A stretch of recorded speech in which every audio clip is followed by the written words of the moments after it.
பாட்டி, ராதா 2 பேருமே சமைச்சிட்டு இருக்காங்க. அப்ப 2 பேருமே பேசிட்டு இருக்காங்க. இவ என்னென்ன பண்ணி வச்சிருக்கான்னு பாத்தியா? காவேரி போயிட்டு விஜய் அந்த பொண்ணு சேர்ந்து இருந்த ஃபோட்டோவ பாத்துட்டா போல இருக்கு. வந்து எங்க 2 பேர்கிட்டயே கேட்கறா. எங்களுக்கு ஒரு மாதிரி ஆயிடுச்சு தெரியுமா? அப்படின்னு சொல்லிட்டு ராதா கிட்ட பாட்டி பேசிட்டு இருக்காங்க. அப்படியாம்மா? பாவம் அவன். அதுலேருந்து அவனை மீட்டு கொண்டு வரவே நம்ம ரொம்ப கஷ்டப்பட்டோம். இதுக்கு மேல அவனை எந்த கொஸ்டினும் கேட்கக்கூடாது அப்படின்னு சொல்லிட்டு ராதா பேசிட்டு இருக்காங்க. 2 பேரும் பேசிட்டு இருக்காங்க. கண்டிப்பா உண்மையை சொல்லிடுவாங்க. அப்படியே ஒளிஞ்சு நின்னு நம்ம கேட்கலாம் அப்படின்னு சொல்லிட்டு அப்படியே காவேரி ஒளிஞ்சு நின்று கேட்டுட்டு இருக்காங்க. ஆனா காவேரியை ராதா பார்த்துட்டாங்க. ஆமாம்மா, அவள் இங்கே தான் இருக்கா, வரா, அமைதியா இருமா அப்படின்னு சொல்றாங்க. அதுக்குள்ள காவேரி வராங்க. என்ன ஒட்டு நின்று கேட்டுட்டு இருக்கியா அப்படின்னு சொல்றாங்க. இப்படிதான் உங்க வீட்டில் வளர்த்தாங்களா அப்படின்னு பாட்டி சொல்றாங்க.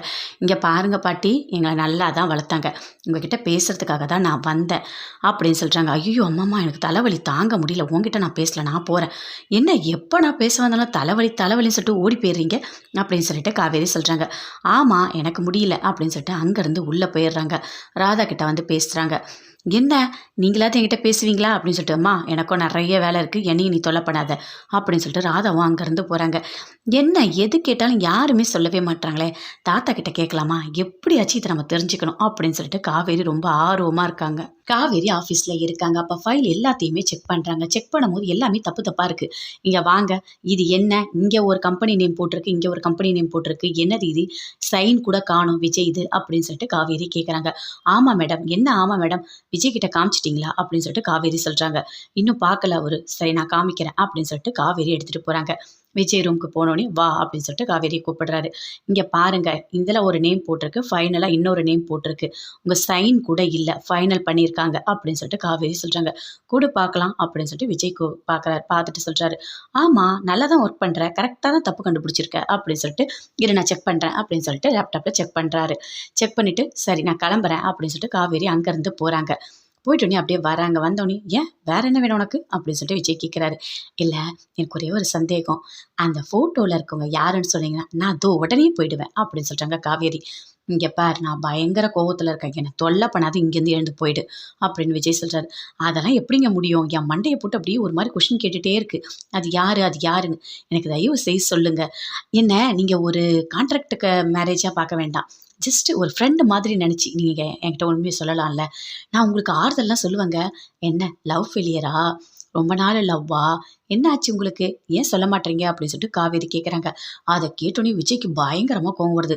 போ இங்கேருந்து சொல்கிறான்ல, ஏதாவது கேட்குறியா, போ இங்கேருந்து, பயங்கரமாக கோவம் வருது, போயிடு அப்படின்னு சொல்லிட்டு கத்துறாரு. சரி சரி சரி, நீங்கள் தேவையில்லாமல் கோவப்படாதீங்க, நானே போயிடுறேன் அப்படின்னு சொல்லிட்டு காவேரி வெளியே போகிறாங்க. அப்படியே எட்டி பார்க்குறாங்க. இல்லை உங்களுக்கு எதாவது டீ வேணுமா, அம்மா எனக்கு எதுவுமே வேணாம், நீ போயிடு அப்படின்னு சொல்லிட்டு விஜய் பயங்கரமாக கோவப்படுறாரு. என்ன இவர் இவ்வளோ டென்ஷன் பண்ணுறாரு, அப்பா இவ்வளோ டென்ஷன் ஆகிறாரு வேற, சரி நாம போயிடலாம் அப்படின்னு சொல்லிட்டு அங்கேருந்து காவேரி போகிறாங்க.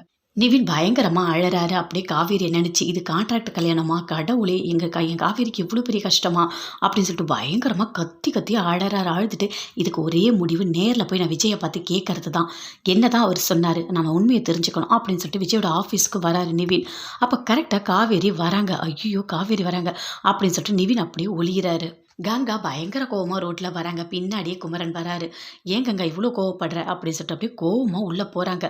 உள்ளே போகும்போது அவங்க அம்மா சொல்கிறாங்க, ஐயோ அவள் ஏதோ கோவத்தில் வந்திருக்கா போல அப்படின்னு சொல்லிட்டு பாட்டிக்கிட்ட சொல்கிறாங்க. இங்கே பாருங்கள், நீங்கள் எதுவும் பேசிட்டுறீங்க, அமைதியாக இருங்க, அவளே வந்து சொல்லுவா அப்படின்னு சொல்கிறாங்க காவேரியோட அம்மா. அப்படியே கங்கா உள்ளே போனோன்னே குமரன் வராரு. வாங்க மாப்பிள்ள வாங்க. இப்போ தான் கங்கா பயங்கர கோவமாக போகிறா, ஏன் என்னாச்சு, உங்களுக்கு போன வேலை எதுவும் சரியாக நடக்கலையா அப்படின்னு சொல்கிறாங்க. ஆமாம், எல்லாமே காரணமே நான் தான் அப்படின்னு குமரன் சொல்கிறாரு. அங்கேருந்து கங்கா பயங்கர கோவமாக வராங்க.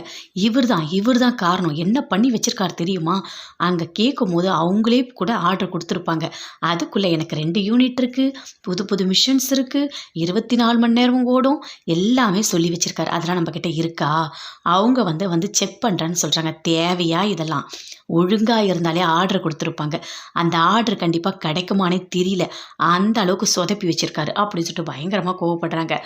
சரி விடு விடு, நீ கோவப்படாத அப்படின்னு சொல்லிட்டு பாட்டி சொல்கிறாங்க. எப்படி பாட்டி கோவப்படாமல் இருக்க முடியும், இந்த ஃபேஷன் ஷோலாம் என்னன்னு எனக்கு தெரியுமா, எல்லாமே நான் பண்ணேன், என்ன காரணம், ஏதாச்சும் ஒரு வாய்ப்பு கிடைச்சா கண்டிப்பாக நம்ம முன்னேறலான்னு அதை நோக்கி தான் நான் போயிட்டுருக்கேன், நடுவில் பேசி பேசி ஏதாவது ஒன்று பண்ணி கெடுத்து விட்டுட்டுருக்காரு, இது எவ்வளோ பெரிய தப்பு தெரியுமா, எங்கே எது பேசணும் எது பேசக்கூடாதுன்னு எதுவுமே அவருக்கு தெரியல, நாங்கள் போன போன ஆர்டர் கண்டிப்பாக கொடுப்பாங்கன்னு எனக்கு தோணலை அப்படின்னு சொல்லிட்டு பயங்கர கோவமாக பேசுகிறாங்க. நீ கோவப்படாத, இரு இரு, எதுவும் இருந்தாலும் மாப்பிள்ளையை தப்பாக பேசாத, விடு அப்படின்னு சொல்லிட்டு பாட்டி சொல்கிறாங்க. அவங்க அம்மாவும் சொல்கிறாங்க. பயங்கரமாக கோவப்படுறாங்க.